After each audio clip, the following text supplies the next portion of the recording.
à tous, aujourd'hui je vous présente les deux nouvelles venues de ma collection d'orchidées. Si vous me suivez un petit peu sur Instagram, vous le savez déjà, samedi je suis allée en pépinière d'orchidées et j'ai fait quelques achats.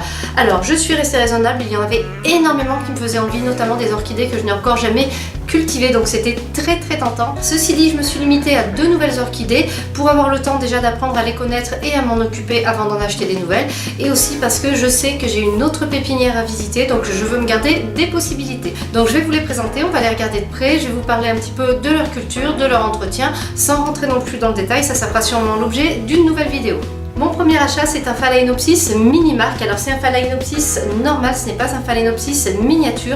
Et alors celui-ci, j'ai craqué pour ses petites fleurs. J'avoue, je l'avais déjà remarqué il y a quelques mois. Je ne m'étais pas lancée dans l'achat puisque j'avais pris un Pafio à ce moment-là et c'était bien suffisant.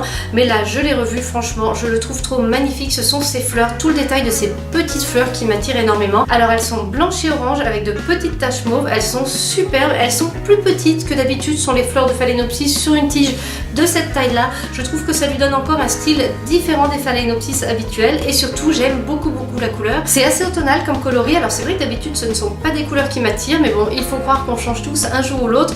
Là j'avais peut-être envie de me renouveler, d'avoir à nouveau un Phalaenopsis parce que j'en ai beaucoup moins en ce moment. Il y en a que j'ai donné, il y en a qui sont tombés que je n'ai pas pu récupérer. Donc j'avais envie un petit peu de renouveler mon stock de Phalaenopsis parce que ce sont des orchidées très faciles et qui fleurissent plusieurs fois par an. Donc pour avoir un décor fleuri, c'est très facile avec ces orchidées là, mais je crois que j'avais envie de quelque chose qui changeait. Autre chose avec le Phalaenopsis mini-marque, c'est qu'il semble assez facilement réussir à faire deux tiges florales à la fois, voire trois. Donc ça, c'est quelque chose qu'on n'arrive pas toujours à obtenir avec nos Phalaenopsis. J'étais aussi à la recherche d'un autre Phalaenopsis puisque j'ai celui-ci, c'est mon préféré.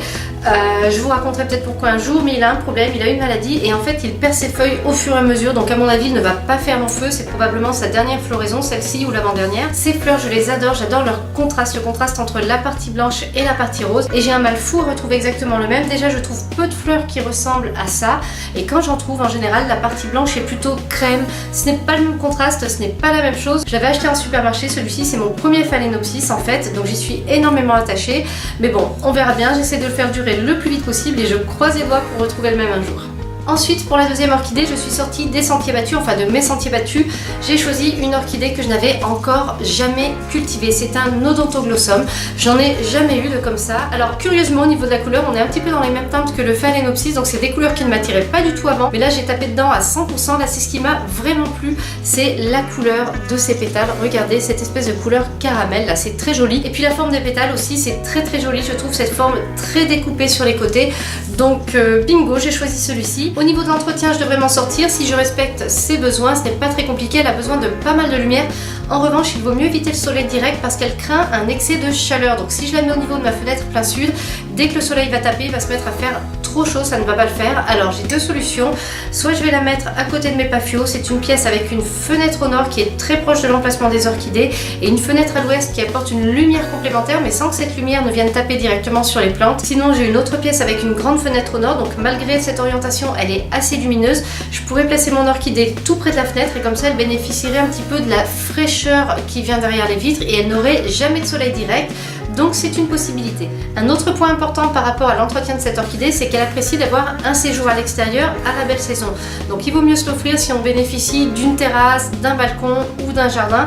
Un rebord de fenêtre, à mon avis, ça ne le fera pas puisque cette orchidée apprécie le séjour à l'extérieur mais pas non plus la grande chaleur, et en général en rebord de fenêtre quand le soleil tape c'est le plein cagnard. Donc si on n'a pas possibilité de la mettre à l'extérieur, à mon avis c'est le genre d'orchidée qu'on n'arrive pas à faire refleurir ou alors il faut la confier à un ami pendant la belle saison. Donc je suis super contente de ma plante, elle est bien fleurie, elle a encore des boutons à venir en fait qui sont en train de se préparer. Les pseudobulbes ont l'air d'être en excellente santé, je n'ai pas de problème sur le feuillage si ce n'est qu'ici c'est un petit peu gaufré, légèrement en accordéon mais ce n'est rien du tout.